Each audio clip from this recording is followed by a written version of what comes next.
U organizaciji Speed Badminton kluba Spider Sombor za vikend je u Somboru održan međunarodni turnir u krosmintonu ranga 500 poena pod nazivom Serbian Open. Ovaj turnir mi je čast što je Sombor dobio mogućnost da organizuje. Relativno je još mlada sportska grana, ali vidim da ubrzo se penje lestvicom ka gore i verujem da će ubrzo to i biti još masovnije, iako imate već izuzetne lepe rezultate koje sam sad samo mogla ovdje ovih par minuta čuti. I želim vam svu sreću i nadam se da će ovdje u Somboru nastaviti tu tradiciju i da će narednih godina Sombor organizovati opet ovaj master turnir i svaki početak je težak. Ja sam bila sportista i uvek početak je težak, ali treba se boriti i sigurna sam da će to doneti rezultate.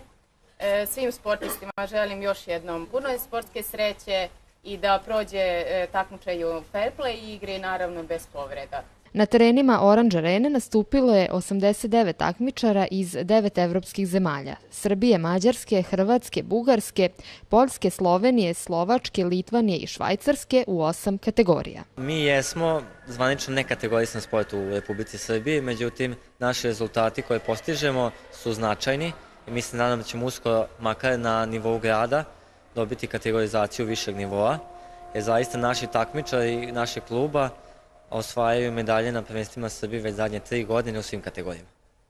Naših 12 takmičara je nastupilo na Serbian Openu, a imamo otprilike 20 registrovanih takmičara. Postoji čak 10 registrovanih klubova u Srbiji, međutim Speed Badminton klub Spider iz Sombora je jedini koji ozbiljno radi sa svim kategorijama, ima omladinsku školu i imamo redovne takmičare na svim međunarodnim turnirima. Srbija je ukupno osvojila 5 medalja, 2 srebra i 3 bronze.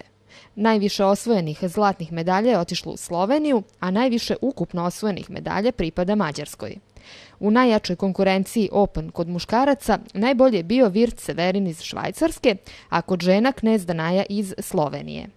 U mix dubl konkurenciji najbolji su bili Knez Danaja Jovan Jaša iz Slovenije, a u Open dublu prvaci su Vince Karolj i Vince Oliver iz Mađarske. Turnir u Somboru je jedan od turnira master serije koju mi delimo na 1500 poena. Taj turnir tu je turnir za 500 poena, dakle nekakve druge kategorije, ali svejedno puno je igrača iz lijepog dijela Europe, tako da je turnir na kraju jedan lijepi turnir, međunarodni jak turnir. Od Somboraca je Boris Jerković u Open dublu u paru sa igračem iz Slovačke osvojio bronzanu medalju. Od juniora su se pokazale devojčice do 14 godina u dublovima srebro, dečaci do 14 u dublovima bronza, kao i dečaci do 14 godina 1 srebro i 1 bronza.